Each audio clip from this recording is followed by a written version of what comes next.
Funny about that. You know who was asking about you the other day? Who's that? Nobody. We talking about sports, get ball. What it do, baby? Yeah. What it do, you number one podcast listeners? We are back with a brand new episode of the number one podcast in your headphones, Prem Brulee. I am your host, Premal Bhatt, and today I am joined by my big bro, Vish. Vish, welcome back. Yo, what up? Glad to be back. Yeah, so we're ramping up for the football season, and I thought it'd be a great idea to do kind of a fantasy football focused podcast. I feel like I love it. Podcast listeners are fantasy football players, one league or multiple leagues. So I thought this would be a little fun preview, and you are my go-to for fantasy advice myself. So I figured no better person to have on here than you. I know. Hopefully I can get out of the rut I've been in and start to win and take my advice on some of this shit. But easy to second guess. It is easy. Number one podcast listeners, I think we have a fun one for you. I'm going to keep it mostly to the preview angle, division by division. We did this last year around this time, and it went over pretty well. So I kind of like that function of covering the whole league that way.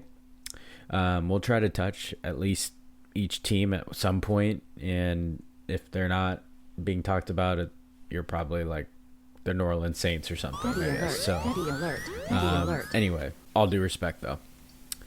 Without further ado, I got a couple quick fams to get us dip our toes in the water here, so to speak. Vish, meant to be a little bit of a rapid fire, but wanted to get your quick take on it. So without further ado, let's start with fam or not. And first up, Vish, fam or not, dynasty / keeper leagues. We for them? Yeah, I'm for them. I think it's a lot harder to strategize around these types, and you don't have the little luck of the draw, if you will. And they are starting to become more and more common. I think when we looked at it probably a few years ago, they were just starting to come around. But I feel like at least one person that I know is in either a dynasty or a keeper or a mix of both type of things. So what do you think? Yeah, I'm a fam. I was hesitant for starting them because they're so involved. And the part that I think I'm a nod to is you lose the ability to really have, like, I don't know, water cooler talk about fantasy football when you're in a dynasty league, unless it's with people in your league. Because each one has like slightly different rules or little nuances to their league. It becomes hard to describe it. So that's the part I do miss a little when you're talking to someone who's not in the league. People joke about not caring what your fantasy football team looks like, but I tend to disagree with that concept. I love talking fantasy football with someone, but I do tend to like not be able to hold interest if I don't get how your league functions. So yeah, that's my one little. Yeah, I'm on the other side of what you kind of said before. I give zero shits about your fantasy football league and how you did this. It's different. I love talking like strategy. I will. So if people give me like trade ideas or whatever, I'm all for that kind of stuff. But generally speaking, I don't really care if your bench player outscored someone that you put in. It means nothing to me. But I do get it. I actually do get a little bit more interested if they do have a dynasty type of league or those random one-offs. So the part I love about dynasty and keeper leagues is it naturally gets more buy-in from people in the league. So you're not going to have a casual person in a dynasty league. They're not going to last very long. So that part I like, because I think it gets kind of lame if someone loses interest in fantasy football. It makes it kind of not fun if you're not checking your team or something like that, and that's more likely to happen in a redraft. So, and I think that ultimately the harder part of this is, if you come in, not from the very beginning of that dynasty or keeper league, which makes it tough, but then you start to pick it up. So if the league actually has some oomph behind it, which most leagues do, they have hey, here's like a grace period type of thing. So it ends up working out, but it is fun because usually the dynasty or keeper leagues that you're with are not with random people or people that you don't really know everyone in the league for, and those are probably rare, but for the most part you end up knowing or you can have shit talk that actually goes through, and we won't even get into. I don't think Ping listens to this, or even Bendy. We'll see if Bendy listens to this part. But the Amon-Ra St. Brown in one of our leagues. So there's a shout out for one of the leagues that we're in. Deep cut. All right, number one podcast listeners. Speaking of dynasties, let's talk about Prem Brulee and Magic Mind together. As you all know, number one podcast listeners, I've been talking about Magic Mind for months now. I love that they have clean ingredients. I love that it's a boost of energy, of clean energy that can help you have a little less caffeine in the day, lead to less crashes during your, midday tendency to lose some energy. The other thing I love about Magic Mind is their promise to their customers. You can tell they truly stand behind their product, and they do so by doing rigorous testing of every ingredient, and they are willing to provide certificates of analysis for all the ingredients that they use.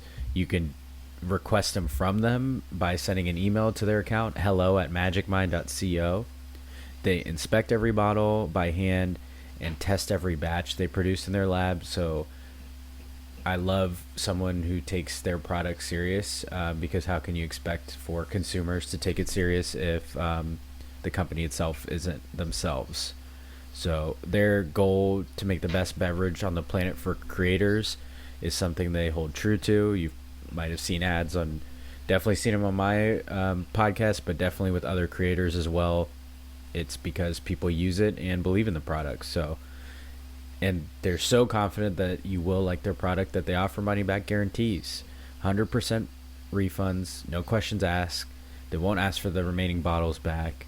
I've been telling you number one podcast listeners about it for months, but the proof is in the fact that I use it myself, recommended it to family and friends, sent them home with little gift packs when I have bottles here just to get their take on it, or when I've had conversations organically about how much caffeine that they're consuming during the day, or need that midday pick-me-up. So I wouldn't co-sign something if I didn't believe its impact. I've tested it myself. I need less caffeine throughout the day. It sustains my energy in a clean way, as I've tried to improve my health over the years. So, number one podcast listeners, I always take care of you guys.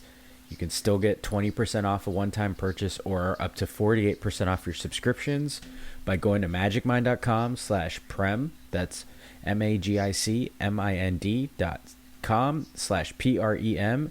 When prompted, enter the code PREM20. That's PREM, the number 2, the number 0. And that gets you up to 48% off. If I were you, I would stock up on that subscription so it comes right to your door and you don't even have to think about it. It's easy to grab and go when you're on your way to work. So don't play yourselves. I think you won't if you place that order right away. The link. It's in the episode description. I just gave it to you. magicmind.com/prem. Enter the code PREM20, and I don't think you'll regret it. There's no other choice to make. I got to co-sign that too. I think even as the fall months are hitting, we're talking about fantasy football here. The days are getting darker sooner and the sun's coming up later. And so that pick me up, that extra bit of energy.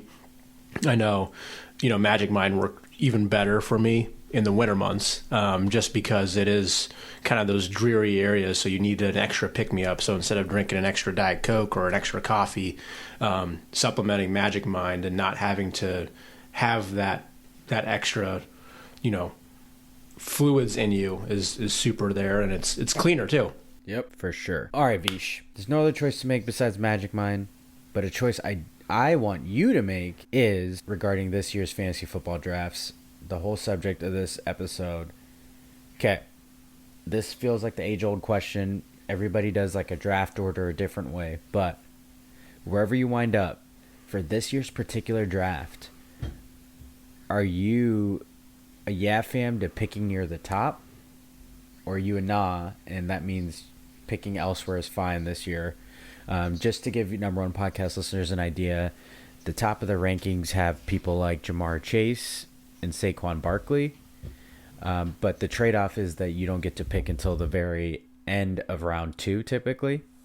Or are you someone who in this year's draft prefers a later pick and you can get 2 of that area? So this is in the realm of Puka Nakua, Malik Neighbors, Christian McCaffrey, Achan from the Dolphins, or someone like Nico Collins on your Texans, Vish. Mm-hmm. Yeah, fam, you're a fan of picking near the top if you can get one of those coveted slots, or nah, I'm good with being down in the order for the first round pick. For me, I think thinking conventional stake model, obviously, for this, which I know, like, if you're Bill Simmons and Ringer fans, that they love the auction items as well. But I think I do prefer the top of the draft, especially this year. Rather get one of those elite players. It might be hard in this case for Chase or even Saquon Barkley to replicate their numbers from last year, as you had mentioned, especially if we're thinking, in a PPR or a half PPR model, which a lot of people are in. That's probably a little bit safer for this year in particular. And that could be really whichever way you go, as instead of trying to go down further, you aren't really relying on that elite player. You're almost swinging and hoping you kind of hit a home run on some of those other players. So, yeah. What do you think? Yeah, it's funny because I think your point about it's going to be hard for them to replicate their numbers makes me more of a nah if I have to answer that. I'm okay with not being a little further down the list, because I'm a law of averages, guys. Like, Jamar Chase's numbers were just so gaudy. Right. Saquon Barkley's numbers were just so gaudy that my feeling is that there's no way they can do that again, right? I'm sure they would love that level of doubt for more people to hear that, but I don't mind like the lower picks, whether it's the end of the round, first round, or even in the middle. There's some really, really productive players, even if you're stuck in the middle, which people tend to like the least. There's some really good players there, so I'm more of a nod to this one, I would say, in this particular year. But I get, like, you'd rather go down swinging with a better player. Otherwise, how can you really claim that you knew what you're doing? It's kind of a level of luck that's entering the fold. Yeah, and there kind of always is. And I think, even if you look at analytics, depending on what format your league is in, I think 6, 7, 8 is usually pretty safe, just because you still get potentially your chance at an elite player if, the top picks end up reaching for something that's way out of left or right field, right? And on the back end, you still get a decent player, whereas you're not waiting so long until the end of the draft or end of the round, excuse me. So, yeah, I think it's just a matter of what you kind of prefer. And I'd rather go down swinging and say, oh, I drafted Christian McCaffrey last year and got fucked. And, that was the case for a lot of it, where consensus-wise, McCaffrey was number one almost across the board, and who knew what had transpired. So you kind of have a built-in excuse as well for that water cooler talk. Yep. There we go. All right, number one podcast listeners, hopefully you enjoyed that. Just a little dipping of the fantasy football toe and in the fantasy football waters. But without further ado, let's hit your favorite portion, my favorite portion. Not always when I have to talk about a alleged team I'm a fan of, but let's hit that you played yourself. I'm petty as hell. And I'm super petty. Here we Petty Le Pew. go. All right, number one podcast listeners, we have made it to You Played Yourself, and I told you last episode, hypothetically, if I did care about the Cowboys and talked a little bit about that, they're not going to get me this time. I know Jerry Jones talking crap about Micah Parsons' agent, not going to get me this time. Now, You're great. give it a couple weeks. You might get a rise out of me. Still hasn't happened yet. Allegedly, it hasn't happened. Never mind last episode. That was just a hypothetical. So, first up on You Played Yourself for me is the SEC finally going to a 9-game conference schedule. They decided, after years of people calling for it, to match what the Big Ten does and have 9 conference games instead of their current 8. They will start that in the 2026 season. Evidently, they are going to also focus on one of the out-of-conference games, one of their 3 being against the Power 4. And I believe they're going to have essentially, like, teams can have 3 protected games, and they're going to rotate the other conference games. So there's going to be essentially no divisions. So you'll see SEC teams at most play each other every 2 years. So that's the model they're going to go with. It's clearly to align better and compete and have more teams in contention for the college football playoffs, as it is inevitably a sign that it's going to expand some more from the 12 teams it's currently at. I believe it'll go to 16 here very soon. But you played yourself goes to the SEC finally doing it now. Another bonus, you played yourself to the JV football teams that the SEC schools pay to come get their butts whooped, because I guess they're not going to get that chance anymore. How long did they hang on to that little cupcake 4th out-of-conference game where they play some community college from the middle of nowhere? So poor them. You played yourself goes to the SEC. You know we take it every chance we can get, but I guess better late than never, but it's not going to stop me from sounding it, you know? Petty alert, petty alert, petty alert. And Vish, before I get you played yourself from you, I wanted a jersey related one. I don't know if there are any like jerseys, sports fashion people that care about jersey aesthetics, all that stuff, but if you do, I'm your guy for this. I'm issuing a you played yourself to throwback jerseys in the NFL. Listen, not every team needs to do a throwback. The Green Bay Packers doing their 1923 Acme Packers with hand-painted helmets to make their helmets look like they're leather falls in that category of unnecessary. Green Bay. No one is making you do this. Not every team needs to do a throwback. You know, the Tampa Bay Buccaneers doing their creamsicle is one thing, but doing these uniforms from the 1920s when frickin' Iron Lung Lewis was playing for them, who the fuck cares? Who is this an ode to? They're like completely different colors. The design doesn't even look cool. There's nothing cool about it. Not every team needs to do a throwback. And this would be one of those scenarios. Traditional classic franchises with uniforms that will never change do not need even more boring plain throwbacks. Their uniforms are already plain, and people like them that way. I get it. You know, old school traditionalists love them that way. But they're, in essence, already a throwback that they're using. An already old jersey does not need to get older. This should be an opportunity where traditional franchises use a chance to do an alternate design, to go new school. Someone like the Packers or the Cowboys should do a new alternate design that they're only going to maybe wear once, but it appeals to a younger crowd that way. It doesn't make sense to go further back old. Unless it is a cool uniform, like the Seahawks just did it. Like I just mentioned, the Tampa Bay Buccaneers. You don't need to go older if your team's already ancient. Appeal to some young fans. That's my PSA. Yeah, I completely co-sign on this. I mean, I think if you're going and you're doing a throwback like pre-Super Bowl era, like you really need to rethink it.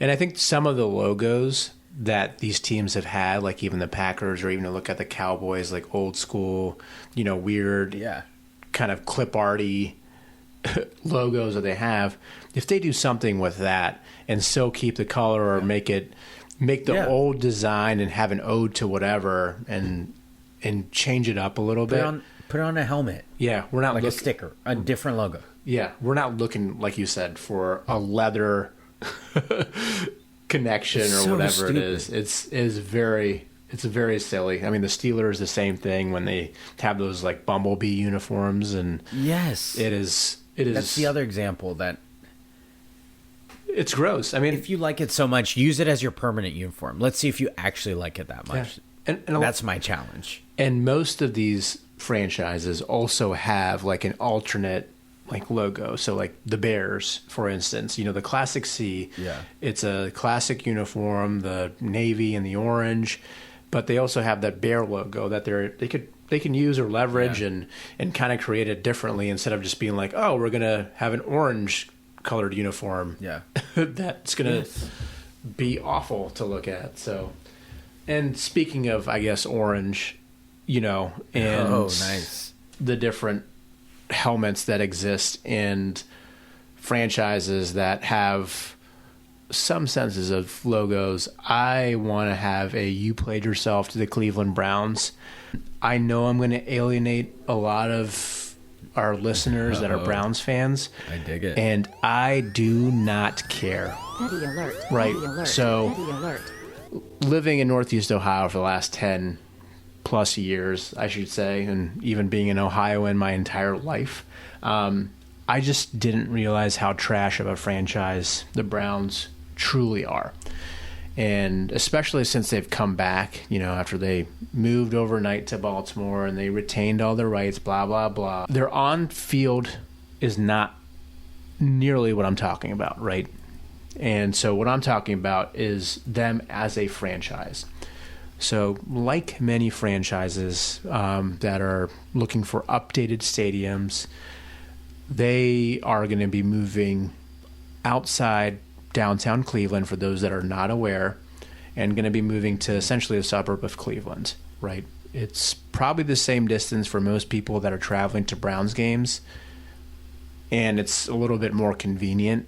Those that are from Cleveland know that it's near the lake, and it's pretty obnoxious to get to. Neither here nor there. But because they're moving to a suburb, they have asked the state of Ohio to help build this stadium. So it's going to be a $2.4 billion stadium, park, facility, whatever it is. A quarter of it, so that's, you know, $600 million, just chump change to an owner, right, is going to be funded by the citizens of the state of Ohio. Now, you and I, you know, work in places where we see a lot of individuals who are struggling in many different areas. We've talked about it openly. You know, you and Thomas have talked about it as well in one of your more serious episodes, kind of outside of just taking care of yourself. And there are a lot of individuals that don't have the ability to take care of themselves from a mental or physical health perspective that are being kind of shoved to the corner because of this fucking team.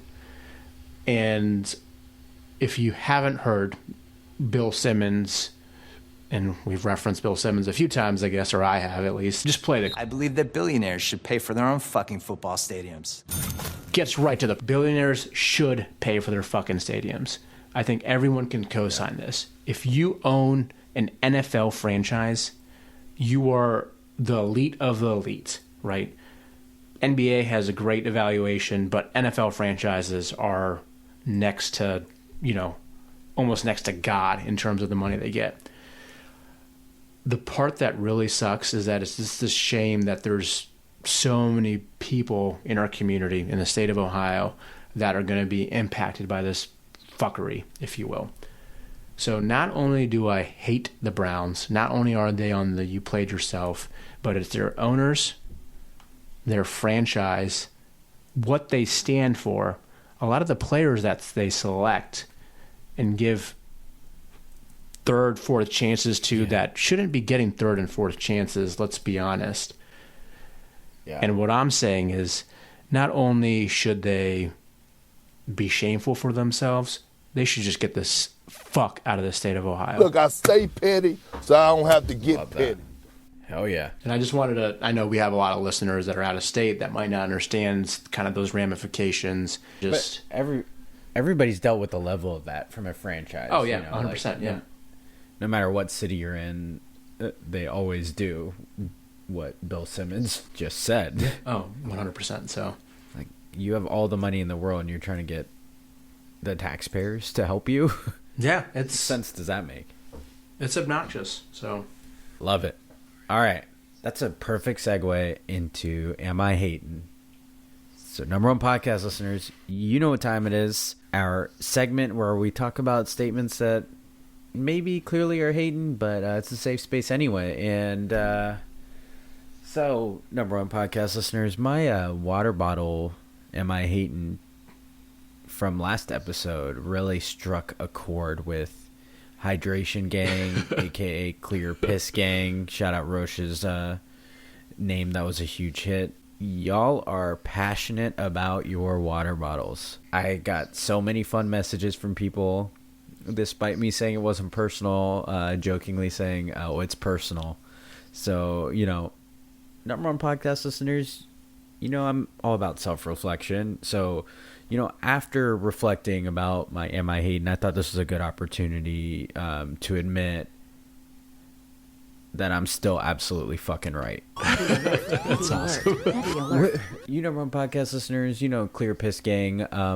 What do you think is getting more use? Those public bathrooms y'all have to inevitably visit all the time, or your car cup holders? Or you guys ever think about or imagine if your cabinet of cups had feelings? That cupboard would be mad lonely and probably pretty sad with how little use it is getting. Do y'all even carry cups in your house? I'm just asking, or do you just offer a water bottle to people that come over to your home? Imagine how parched you guys used to be before water bottles were a thing and you just had to leave the house without one before you even knew what it was. Or you only use water bottles when you were doing some sort of physical activity. Do you remember that? No, I didn't think so. Am I hating still? I don't know, but we're going to sound it. Let's mix it, baby. Petty alert. This was simply amazing. I think I sent you a note when I heard this this segment. I knew the amount of things, the hate that you were going to get, because it certainly was not meant as a personal attack, but a lot of people took it as a personal attack. And so I just was sitting back, eating my popcorn. Yeah. I myself have a water bottle, but I only take it to work, right? Because I know it's going to be really rare for me to get up and do whatever. And even if I had a water dispenser close by, I'd probably have a larger cup that I would just keep filling up. But because for a variety of different reasons, it was there. What did people do before water bottles? There was this thing that existed. And I don't know if it's still around as much. They were called water fountains. Oh! Water fountains. Talk about lonely, if those things have feelings. So water fountains, you probably never see those anymore, even in public parks, right?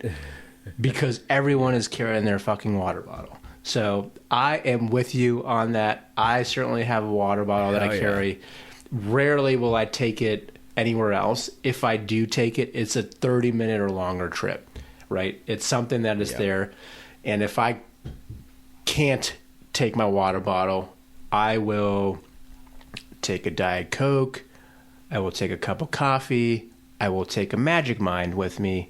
What it do, baby? On the road. And it doesn't take up as much space because, let's face it, some of these water bottles don't even fit in your fucking cup holders. So, sorry. I didn't realize how much this was just so much fun just to be able to do that. So I think it's the Bhatt brothers combining forces in doing this. So hell yeah. I think the part that I guess mine's not going to be as controversial, because I think most people will be on par with this, is that there are a lot of times where people will FaceTime in public places.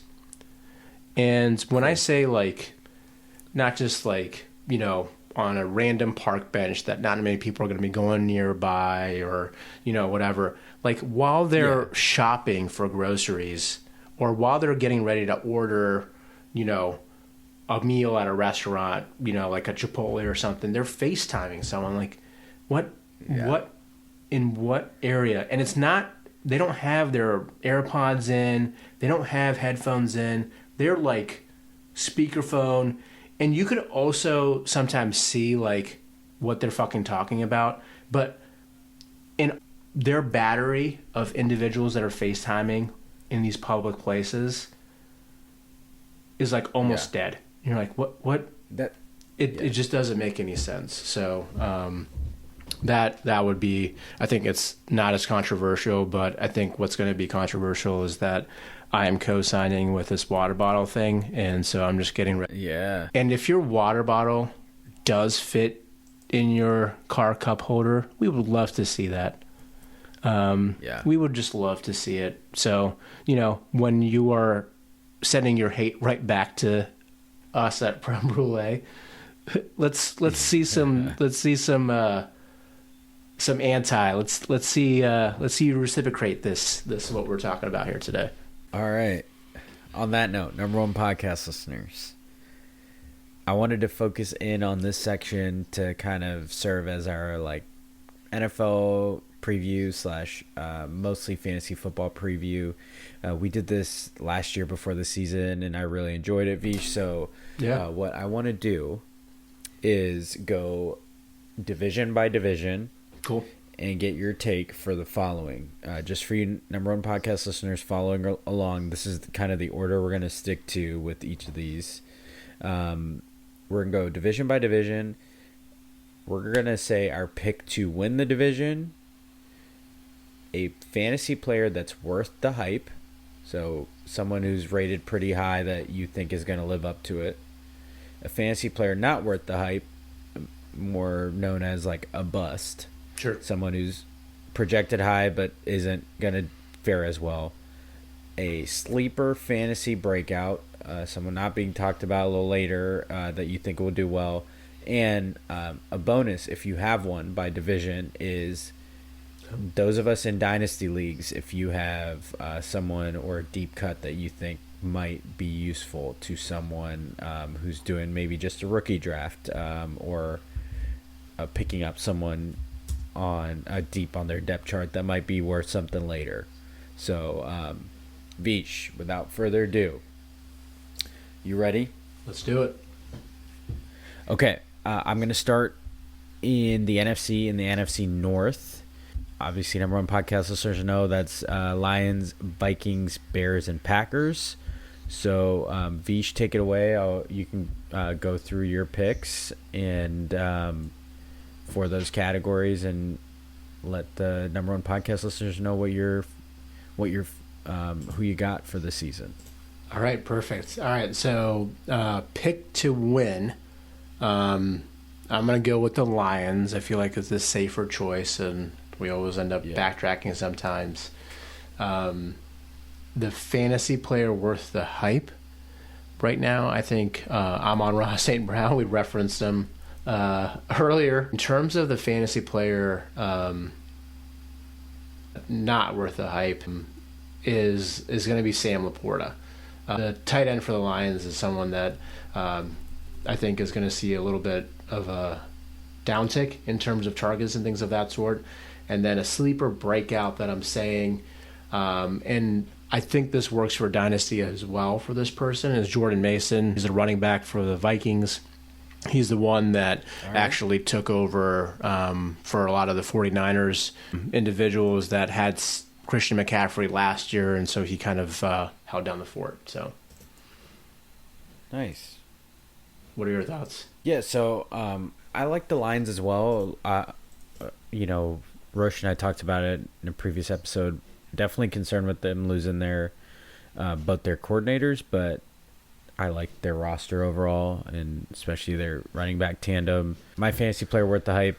I also love Amon-Ra St. Brown. Also love Jahmyr Gibbs. Oh, yeah, nice. I think he's super dynamic, and I think he's only better if David Montgomery's able to stay healthy, because it gives him a little bit of relief. It seems like he's their go-to back, obviously, but I think it'll only help things.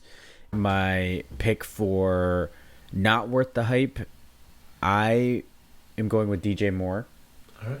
Because they added so many skill players. I think they added, for example, Colson Loveland and Luther Burton with early picks this year. They added Rome Odunze last year, and I think they're going to really commit to running the ball as well, because they bolstered their offensive line. So I think naturally someone's got to get less targets. And the aforementioned couple names, my kind of breakout is going to be Roma Denze, and my dynasty pick is Colston Loveland. I think Ben Johnson's creative, and he was all for the Sam Laporta pick, so they clearly wanted Loveland over Tyler Warren. They drafted him before Tyler Warren, so I feel like that was for a reason. So that's it's not a super obvious deep pick, but it is a tight end, and those usually go kind of towards the end of dynasty first round, so maybe it's worth looking into. Okay. Vish, over to the NFC East, the Eagles, Cowboys, Giants, and Commanders. What you got? I'm going to go with the Eagles. I think it's tough to go against the defending Super Bowl champs, but that's going to be my pick. So I'll let you go first in terms of kind of the fantasy breakdown, and then see if I can add stuff to it, and or disagree. Sure. It might be a little bit easier. Okay. For my person worth the hype, I wanted to go a little deeper, but I'm going to go with A.J. Brown for worth the hype. And in the same vein, not worth the hype, I think less touches. I'm going with Devontae Smith. My sleeper breakout, he's down the list, but I think he's getting less hype because of a rookie they drafted. I'm going to go with my breakout being Tyrone Tracy Jr. I think he's super versatile for the Giants, and they used him a lot last year. Definitely getting pushed by the drafting of Cam Scatterbo, but I think he's different enough of a style that Tyrone Tracy will still get touches. And then my dynasty pick is someone on the Cowboys, is Jaden Blue, a running back they took late in the draft out of Texas, and I think that backfield's kind of wide open, so he might get a few touches and surprise people, and he's the youngest of that crew, so those are my NFC East ones. Nice. Yeah. So kind of in the same realm. So one of the fantasy players that I think is worth the hype. I think he's probably quarterback 4 or 5, depending on kind of what platform you use, is going to be Jalen Hurts. So I think we talked a little bit about Saquon, and if he has a level of regression, or even if he has an uptick, Hurts is that tush push is really beneficial in the goal line, especially for fantasy. Where I kind of disagreed a little bit was the fantasy player is not worth the hype is just any running back that's not named Saquon in that division. I think there's a lot of crowded backfields, if you will, and it's really hard to decipher what's going to be what, right? Even I think Jaden Blue with the Cowboys and their rookie is someone that is certainly a great dynasty pick, just because you just don't know what's going to happen, but you don't know what type of running back. It's really hard to pick someone outside of dynasty for that.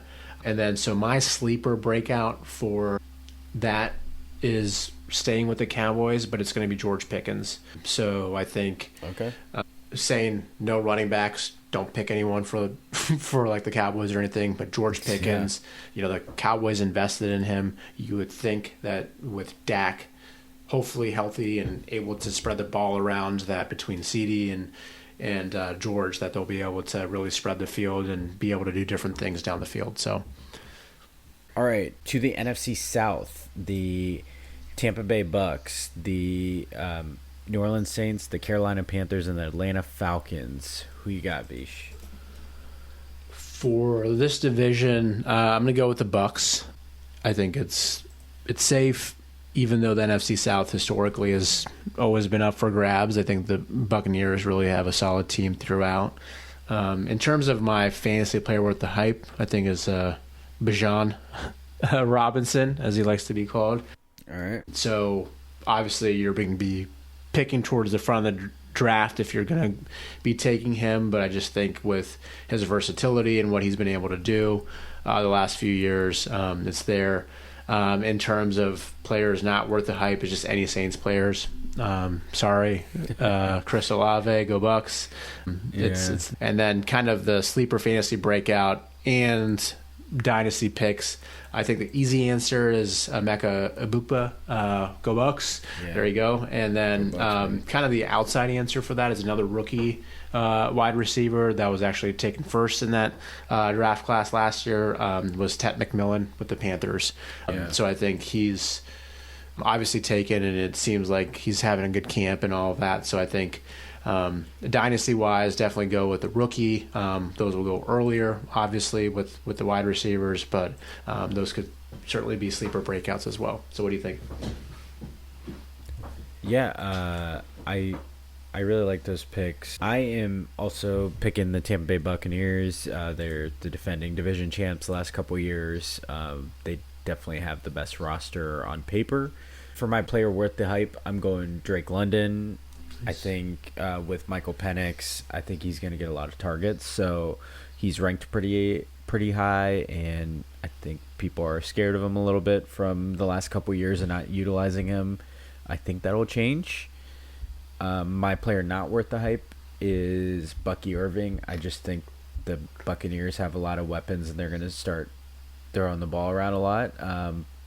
But I could be wrong about that.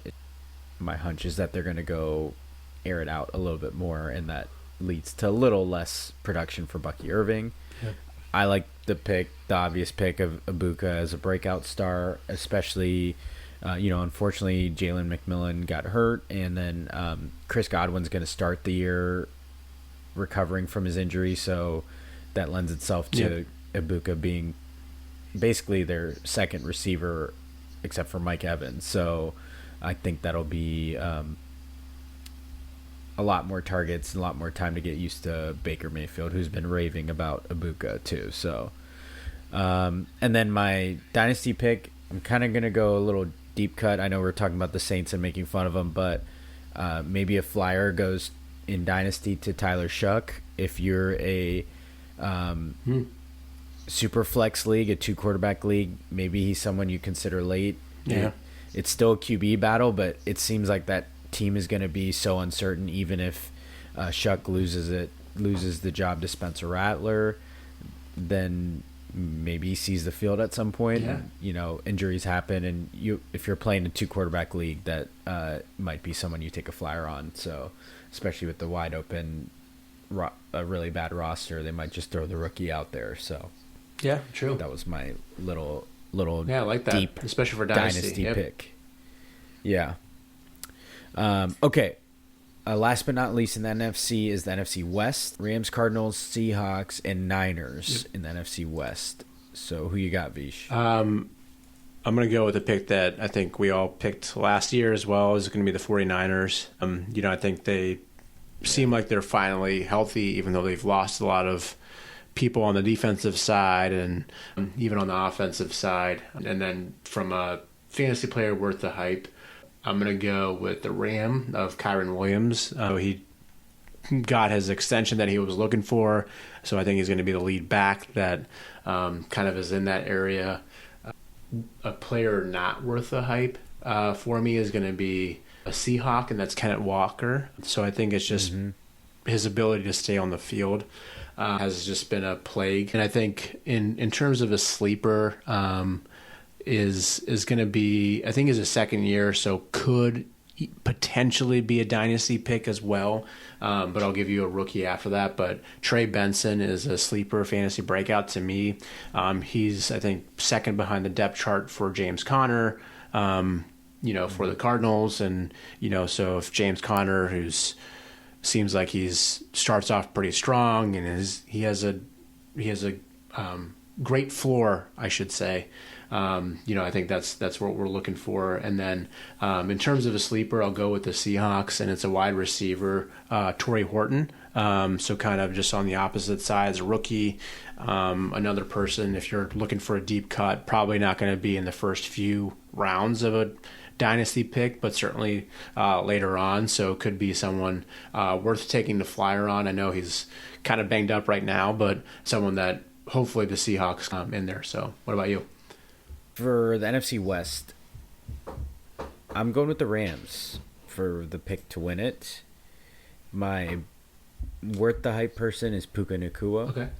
I don't think Devontae Adams' arrival is going to steal targets from him.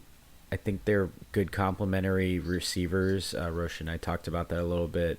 So I like Puka there. I also had the same not worth the hype person in Kenneth Walker. It's who I first went to because I just don't know what the Seahawks team's going to look like. Yep. They're going to have Sam Darnold. I think they're going to want to throw the ball with Jackson Smith and Jigba and Cooper Kupp. And it just feels like Kenneth Walker hasn't necessarily stayed healthy. He's in, I believe, the last year of his contract as well. So I don't know how that plays out in the back. My breakout star, kind of only one way to go from here, is Marvin Harrison Jr. I think they're going to focus on getting him the ball. He's the clear wide receiver one. I'm hopefully willing it into existence here a little bit. And then my dynasty pick that I was considering is Elijah Arroyo, tight end. He has a lot of upside, and I think he could be a flyer maybe in a couple years. So anyway, that wraps up the NFC. Vish, over to the AFC, and we are going to start with the AFC North, the Ravens, Steelers, Browns, and Bengals. So who you got for, just a reminder, since we're switching over to AFC, we're doing pick to win the division, fantasy player worth the hype, fantasy player not worth the hype, a sleeper fantasy breakout person, and a bonus if you have one is a dynasty pick. So Vish, take it away, AFC North. All right, AFC North, I think I'm going to go with the Ravens. I think the Bengals will give them a run for their money, potentially, and so will the Steelers. They'll kind of hover around it, and then I think obviously that anchors around Aaron Rodgers and his ability to command that Arthur Smith offense, if you will. In terms of a fantasy player worth the hype, I think he's going probably a little too late in some ADPs and different things, but Chase Brown with the Bengals, I think he really came on as of late. Last year kind of took the bull by its horns, took advantage of Zach Moss getting hurt for the Bengals, and I think he kind of has another breakout year, so he's worth the hype. In terms of a player not worth the hype, this could go for any Ravens wideout, but I'm just going to say Zay Flowers. And then in terms of a sleeper fantasy breakout, is we talked a lot about the Seahawks in the previous division, but now he's with the Steelers in the AFC North, is DK Metcalf. The primary target for Aaron Rodgers. He loves those big receivers, goal line target as well. So I think he gets a good run for his money. And then from a dynasty area, he's probably going a little too soon. So interesting to see how it fleshes out. But Caleb Johnson, running back rookie for the Steelers. So, okay. I'm also going with the Ravens to win the division. My worth the hype person is Lamar Jackson. I feel like he is one of the most important fantasy players to have because a lot of those guys that we think take dips are because of Lamar Jackson touching the ball so much. So my not worth the hype, I think, because not necessarily their lack of commitment to the run, but more so with splitting carries and not knowing who it's going to go to, is the Steelers running backs. Jalen Warren and Caleb Johnson. I'm just not sure if you're looking for immediate production, I know who to go with there. So that's who I'm going with, not worth the hype. My kind of breakout, which isn't necessarily fair because he's still had productive seasons, is David Njoku, because he's done historically really well with Joe Flacco playing quarterback. So that's kind of where I'm going with that one. And I like that move in productivity at Njoku, especially if you're in a league where tight ends go early and it's so top heavy. Maybe he's that next tier to get your hands on that might hit. And then my deeper cut one, if you haven't had your rookie draft yet, he just signed with them, but is Isaiah Bond. He was just cleared from legal issues. He signed with the Browns. He would have been essentially like a second round draft pick out of Texas this past draft. So he drafted as a free agent. I think he has a good shot to, I mean, he's obviously going to have to learn the playbook, but that skill group is wide open. So he would have every reason to get touches. That's my little deep cut. If you've already had your rookie draft. I'm sure he's going to be heavily bid on if he's not already in the waiver wire, or whoever is doing the waiver wire and was first priority might have already scooped him up. But if you haven't had that draft yet and it's still that rookie group, he might be a deep cut for you. Okay, over to the AFC East. Vish, the Bills, Jets, Patriots, and Dolphins. Who you got? So I'm going to go with the Bills here. I think a lot of people are feeling the Patriots and then coming off. I think now with the coach, you never know, but I'm still going Buffalo. In terms of the player worth the hype, Josh Allen, I think he's going to be the QB number one. He's been pretty consistent, knock on wood, for those that are going to be drafting him or about to draft him. And then it doesn't really matter from like a Jets perspective, but so that we can be a little more objective, I'm going to say Garrett Wilson. Okay. Sorry, buddy. Still go Bucks. Yeah. In terms of the fantasy player not worth the hype, I think even though he has a quarterback now, Justin Fields, who they have a good rapport with, historically, Justin Fields, especially in fantasy football, great fantasy quarterback, by the way, just not great from a passing perspective. So in sleeper fantasy breakouts, I think the easy answer for me is Travion Henderson. I think that's been the consensus kind of across a lot of different platforms. So, and then my outside answer is going to be someone that probably hasn't been, it's not worth the hype or not, super high on draft picks like he was in the past years. But I think Jalen Waddle, I think if Tyreek ends up falling off and losing a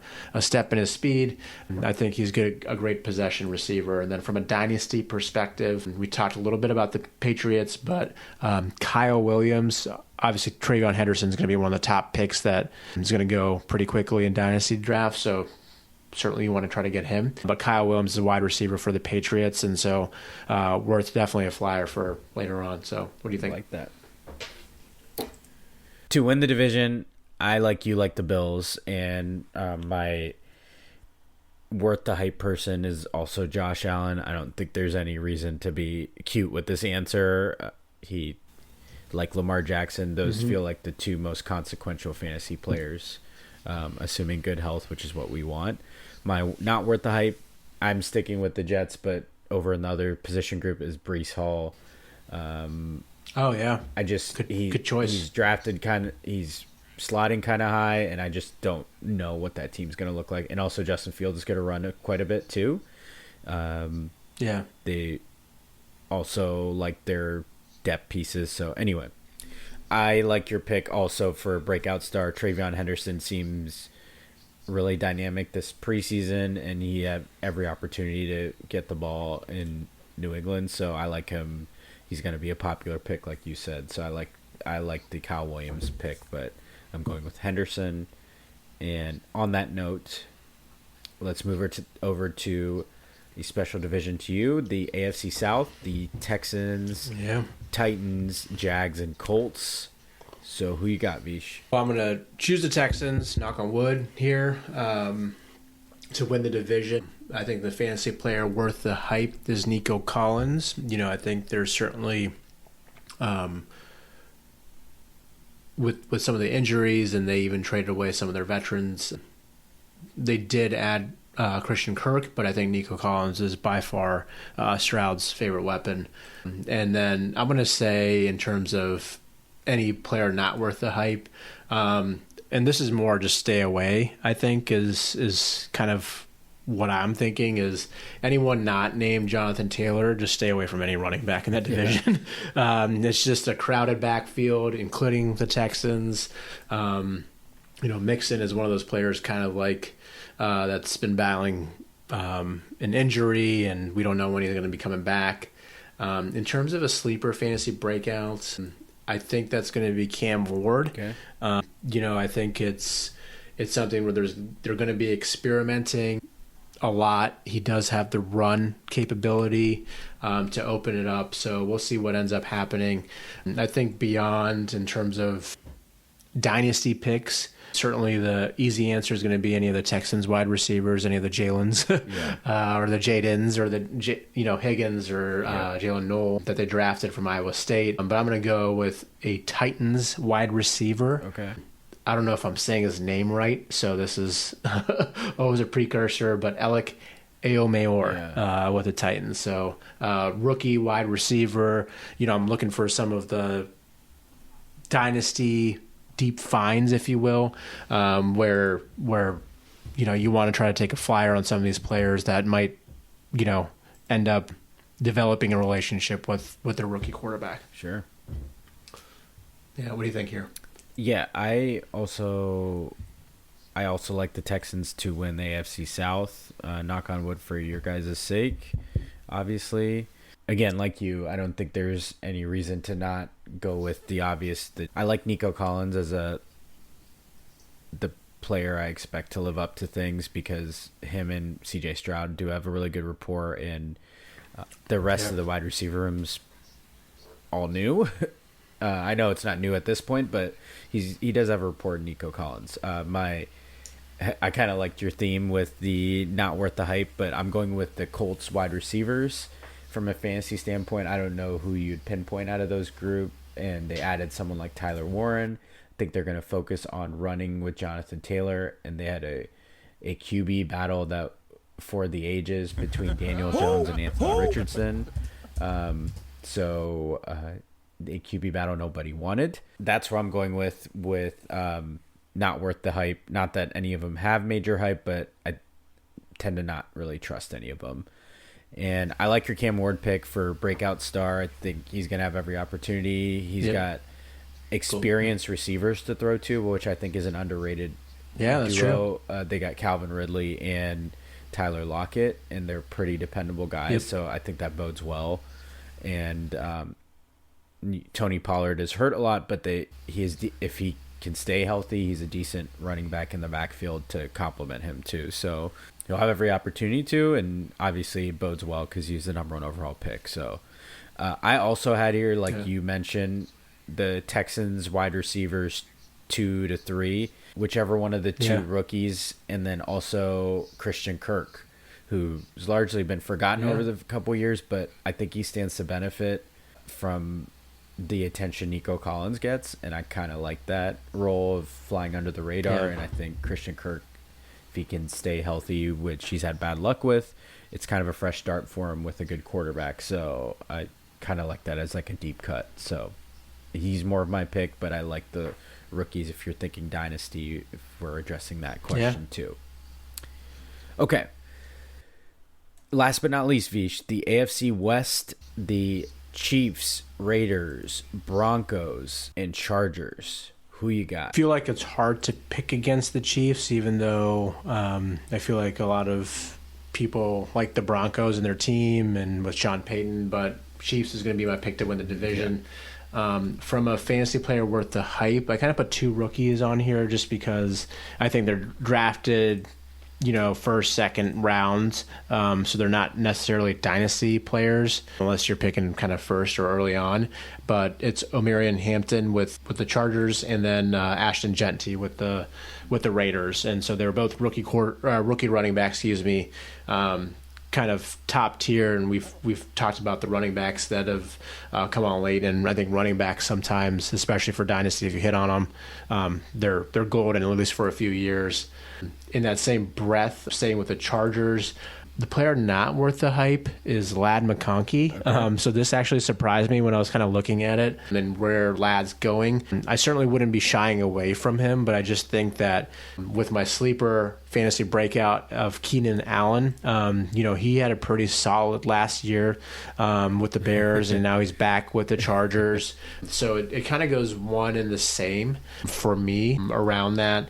And then if we're looking for a really deep cut, no idea if he's going to pan out or not, but the Chiefs just traded away the Sky Moore, who had a total of 3 targets last year, which means 0 catches, so it wasn't a huge trade by any means, but they have a rookie wide receiver, Jalen Royals. If you're thinking kind of long term and seeing if something happens, if Rashee Rice ends up getting suspended even mid-year, it's kind of a weird situation to try to draft Rashee Rice, even though he won't be suspended for the first 4 games, 3-4 games or whatever it might be. So I think it's worth taking a flyer here. So, Love that. What do you think here? Love that. Okay, so I also have the Chiefs winning. I think the popular kind of deep cut pick is the Broncos because they had a breakout season last year and they have all their players back. Bo Nix overachieved, that sort of thing. I think this is the perfect year to just know that the Chiefs are inevitable, just like you said. My fantasy player worth the hype, I think, is Brock Bowers. He gets so many targets, and it's such an easy person to hit. I know he has a new quarterback in Geno Smith, but it seems like a tight end like that would be a quarterback's best friend. My not worth the hype, I know you said he has good value, but is the Chargers running backs, and it's kind of the same thing I've gotten at earlier. They drafted Amari and Hampton like you talked about, but they also have Najee Harris. So from a fantasy standpoint, who do you go with, and are you going to be disappointed if you take one of those? Mostly it's Omari and Hampton that you'd be taking early. Are you going to be disappointed that he's not going to get touches as a rookie? Right. They're going to get every opportunity because it's a Harbaugh team. That cheater Harbaugh, but talk about that later. My player that is... So that's my player not worth the hype. My sleeper pick, I think he's fallen under the radar. Maybe this isn't quite a pick, but same kind of lines, but Xavier Worthy. I think he's going to get used a lot more. So I really like that pick. I think another couple that I have is my one not getting talked about a lot is 2 guys that were added this offseason on the Broncos, J.K. Dobbins and Evan Ingram. And I think... Oh, yeah. That's Evan Ingram's a good I think pick, they're kind of under... They weren't necessarily under the radar, but I think they're going to get some touches. So I like those 2 as like a more of a deep value, a traditional sense. Xavier Worthy's kind of in like the 30 to 50 range, so maybe that's a little bit of a cop-out, but I do like him in terms of all the other shit that's going on with the Chiefs.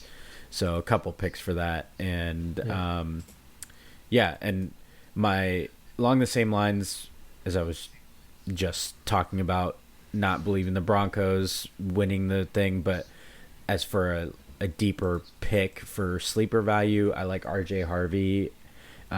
Despite me loving Dobbins, go Bucks, he is only signed for like a year, so RJ Harvey seems like one that would be good for the future for them. So that's my deeper cut ones for the AFC West. And that wraps up like our division by division breakdown. Vish, did you have anything to add fantasy related for who you got in our special? Yeah, I think I just wanted to pose something, and this might be coming out of left field a little bit, but I didn't mention this individual in the NFC South, but I wanted to have a special category, and I call it the Kyle Pitts category. Okay? So the Kyle Pitts category is who is a player you will regret taking as soon as you select him. Like, oh, I just sent in my pick, and why did I do that? And you're like, fuck, I just had to. So I want to hear what you think about this. Obviously, Kyle Pitts is. Can I say Kyle named Pitts after this? him? Yeah. So you certainly can, but the category is named after him. So I wanted you to think about someone where you're like, crap. And it could be someone we talked about already, but I just wanted to make sure. I do have one actually. We talked a little bit about. I do have one. I think I got a couple candidates here. All right. My first one is Alvin Kamara. I think. Oh, I like that. I think he's gonna be like a pick. You're gonna be like, well, who else are they gonna give it to? And I think they're gonna be so bad that he's gonna get like all the attention's gonna get put on him, so it's gonna suck for him. So I think I'm gonna regret that as I'm looking through like the top players list. The other one I feel like I would regret taking is Kyron Williams.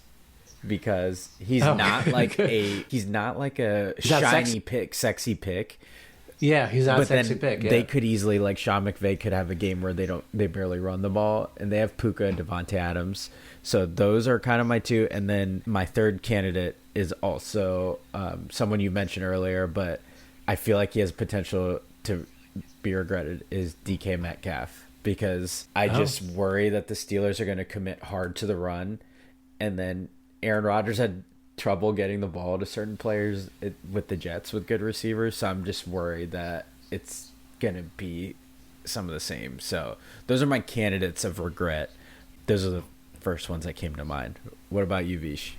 Yeah. I think Kenneth Walker, who we talked about a little bit, is going to be my take, just because you just don't know. I mean, when he's healthy, great type of picks, but someone that you just instantly regret.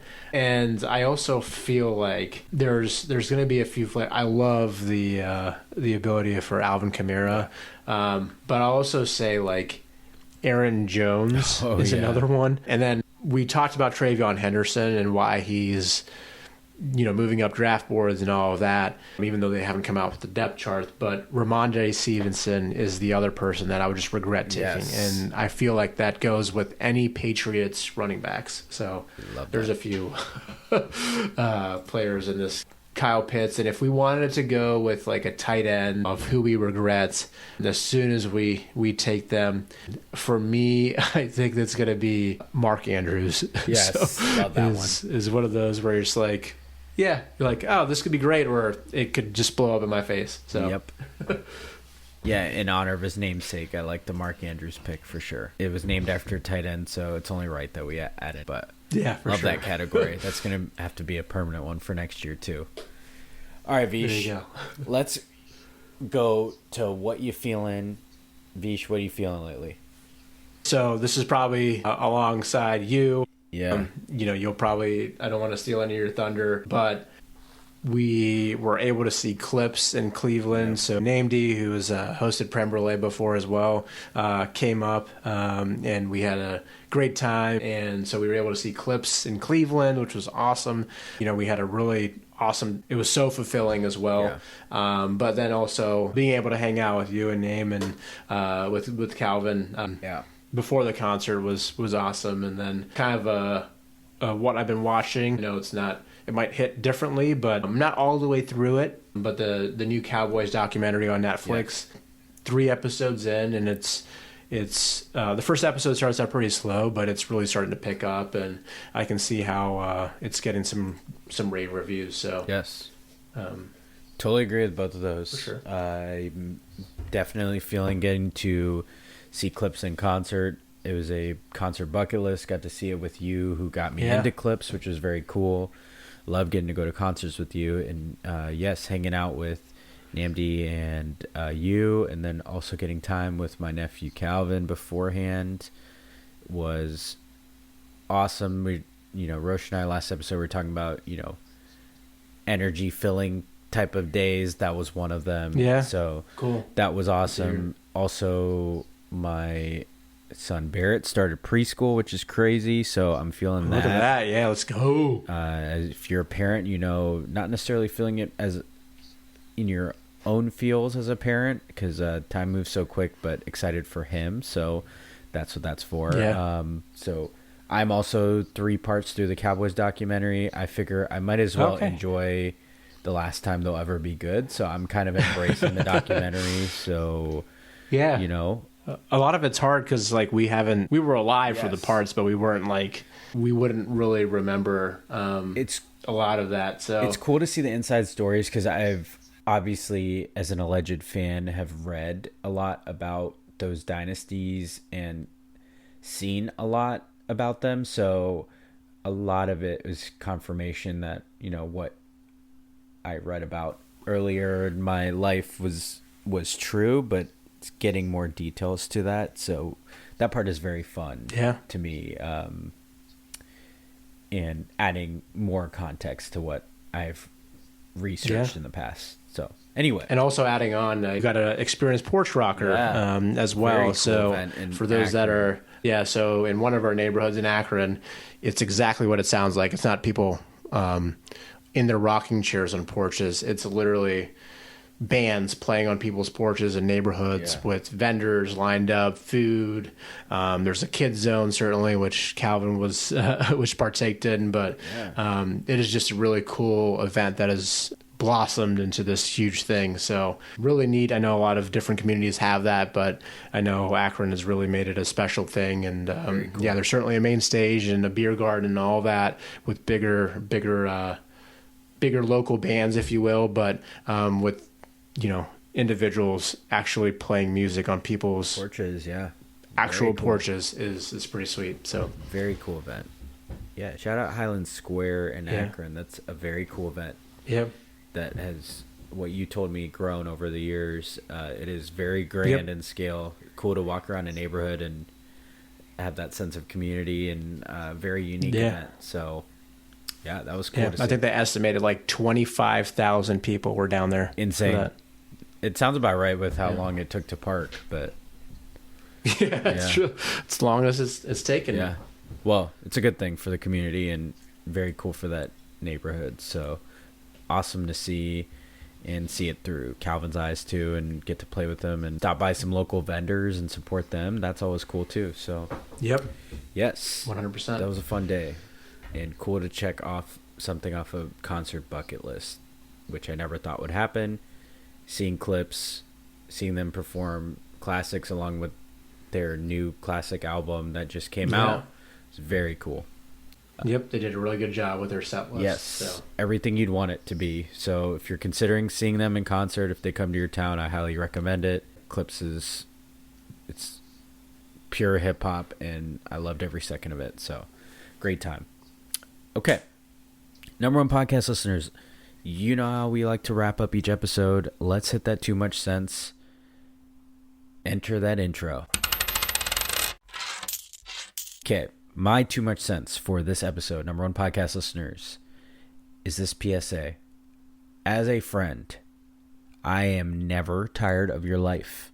I saw this post. I don't know who to give it credit to, but I loved it. As a friend, I'm never tired of your life. I hate when my friends say, I don't want to keep bothering you with the same issue. If it weighs on your chest every day, spill. Call me, text me. Use your people around you. I'm such a fan of this. I never get tired of helping people. Your friends are there for you for a reason. And I think too often we try to tackle things by ourselves or don't want to burden people with it. But if you would just ask your friends how they would think, they would tell you quite the opposite. If you would put yourself in the reverse, if a friend had a problem and you found out about it and they didn't come to you, you would say, it wouldn't have been anything for you to talk to me about it. So it takes very little effort to help someone. It's fulfilling. We're talking about energy fulfilling things. I love helping people. Maybe some don't out there, and it is a guarded thing, which I respect. But if you number one podcast listeners are listening out there, I don't get tired of it. I'll speak for myself, but I'm pretty safe to say that a lot of your friends would feel the same way about you because you matter to them. So use the people around you when something comes up. Yeah, no, I love that. I think it goes also with, sometimes where you might just be looking to vent too, right? So text, call, and spare your guts and say, hey, I don't really need a resolution. I just need to get this off my chest. And sometimes that does exactly what you want it to do, because you're saying something out loud rather than internalizing it. And I think when you internalize something, it just keeps building until it finally explodes. And you don't really like that. I like as a friend, I'm never tired of your life. That's an awesome little. It's nice to put it like that. I think it mantra. could catch someone off guard because they're just thinking of it in terms of the actual problem, but it is a part of your life, what you're going through. So anyway, speaking of never tired, don't be, and get yourself some Magic Mind. This is my reminder to you, magicmind.com/prem. Enter the code PREM20. Don't play yourself, number one podcast listeners. Don't play yourself by keeping it internal. And I'm not playing myself by keeping this Magic Mind idea to myself. So go get you some. magicmind.com/prem. Enter the code PREM20. And with that, you number one podcast listeners, that does it for a brand new episode of the number one podcast in your headphones, Prem Brulee. This has been our little fantasy football preview edition of Prem Brulee featuring my co-host Vish. Big bro, thank you for joining me on this. Of course, edition. anytime.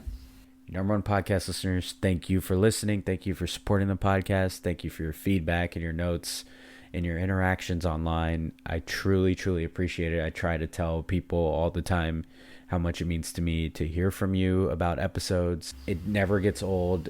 It is main reason for doing this and enjoying to do this. So I'm so glad that you enjoy it. Please keep it coming. Please share the episode. Tell people about it. It is so greatly appreciated. I can't thank you enough for the support, and we will talk to you next time. Thank you. Stay hydrated, fam. For your piss gang. Peace.